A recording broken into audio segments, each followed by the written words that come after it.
నమస్తే, మీరు చూస్తున్నారు news on face. Welcome to top news of the day. IBomma రవిని మరో 12 రోజుల కస్టడీకి అప్పగిస్తూ కోర్టు నిర్ణయం తీసుకుంది. ఆయనపై దాఖలైన 5 కేసుల్లో 2 కస్టడీకి తీసుకున్నారు. మరో 3 కేసుల్లో ఈ 12 రోజుల కస్టడీకి ఇచ్చారు. ఒక్కో కేసులో విడివిడిగా రోజుల తరబడి ప్రశ్నిస్తారు.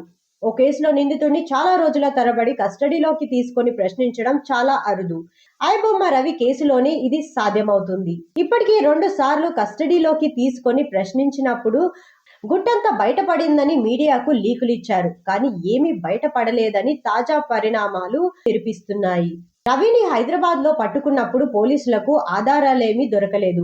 ఆయన ఫోన్లో ఫుడ్ యాప్స్ తప్ప ఏమీ లేవని పోలీసులే చెబుతున్నారు. అప్లోడ్ చేసిన పైరసీ వీడియోలు టెలిగ్రామ్ నుంచి కొనుగోలు చేశారని కూడా చెప్పారు. అంటే ఆయన పైరసీ చేయలేదు. పైరసీని కొని అప్లోడ్ చేసినట్లుగా ఆధారాలు లేవు.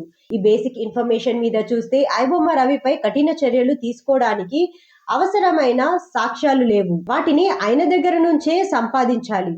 టెక్నికల్ వ్యవహారం అంతా ఆయనకే తెలుసు. దాన్ని రాబట్టడానికే ప్రయత్నం చేస్తున్నారని అనుకోవాలి. రేవంత్ రెడ్డి ఓ పెద్ద cutting master. Revanth Reddy chief minister కాదు, పేదల పథకాలకు ఎసరు పెట్టే కటింగ్ మాస్టర్ అని మాజీ మంత్రి తన్నీరు హరీష్ రావు ఎద్దేవా చేశారు.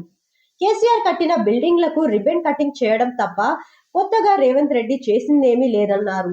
మహాలక్ష్మి పథకం 2,000 రూపాయలు, వృద్ధులకు 4,000 రూపాయల పింఛన్లు ఇవ్వకుండా మోసం చేస్తున్నారన్నారు. సర్పంచ్ ఎన్నికల్లో కాంగ్రెస్ బీజేపీ పార్టీలు ప్రజల్లో విశ్వసనీయత కోల్పోయారన్నారు. సవాళ్ల నుంచి అవకాశాలు సృష్టించుకోవాలని చంద్రబాబు నాయుడు చెప్తూ ఉంటారు. భవిష్యత్తులో ఏర్పడబోయే సవాళ్లను ముందుగానే ఊహించి వాటి నుంచి అవకాశాలను అందిపుచ్చుకోవాలంటారు నారా లోకేష్. అయితే ఆయన మాటల్లో చెప్పడం లేదు, చేతల్లో చూపిస్తున్నారు. విమానయాన రంగంలో వస్తున్న విప్లవాత్మక మార్పుల కారణంగా రాబోయే రోజుల్లో ఆ రంగాల్లో నిపుణులకు చాలా డిమాండ్ ఉంటుంది. కానీ దీనికి తగ్గ వర్క్ ఫోర్స్ రావడానికి సమయం పడుతుంది. సరైన ఇన్స్టిట్యూట్ కూడా లేవు. ఎక్కువ మంది విదేశాల్లో ట్రైనింగ్ తీసుకుంటూ ఉంటారు. ఇలాంటి పరిస్థితిని మార్చడానికే నారా లోకేష్ ఎడ్యుసిటీ ఆలోచన చేశారు. దానికి తగ్గట్లుగా మానస్ను ఒప్పించి అడుగు ముందుకు వేశారు. జగన్ పిలుస్తున్న కలిసి రాని చిన్న పార్టీలు, ఇక కూటమి ఎలా సాధ్యమవుతుంది? కలిసి వచ్చే పార్టీలతో కలిసి పోరాడదామని వైసీపీ సిద్ధాంతకర్త సజ్జల రామకృష్ణారెడ్డి చాలా రోజులుగా చెబుతున్నారు. అన్ని పార్టీలను కలుపుకోవాలని పార్టీ నేతలకు చెబుతున్నారు. అందుకే ఓసారి మల్లాది విష్ణు ఓటర్ల జాబితా సవరణ ప్రక్రియకు వ్యతిరేకంగా కాంగ్రెస్ పార్టీ మిత్రపక్షాలతో కలిసి రాష్ట్ర ఎన్నికల ప్రధానాధికారి వద్దకు వెళ్లారు.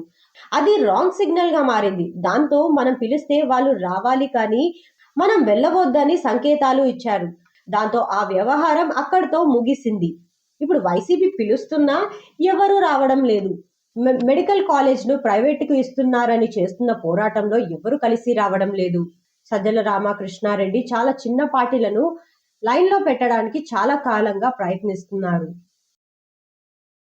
ప్రధానమంత్రి నరేంద్ర మోదీ తన ఇథియోపియా పర్యటనలో భాగంగా ఈ రోజు ఆ దేశ పార్లమెంట్ సంయుక్త సమావేశంలో ప్రసంగించారు. భారత్ ఇథియోపియా మధ్య వాతావరణంలోనే కాకుండా పూర్తిలోనూ సరుపేత ఉండాలి అన్నారు. ఈ పర్యటన సందర్భంగా మోదీకి అరుదైన గౌరవం లభించింది.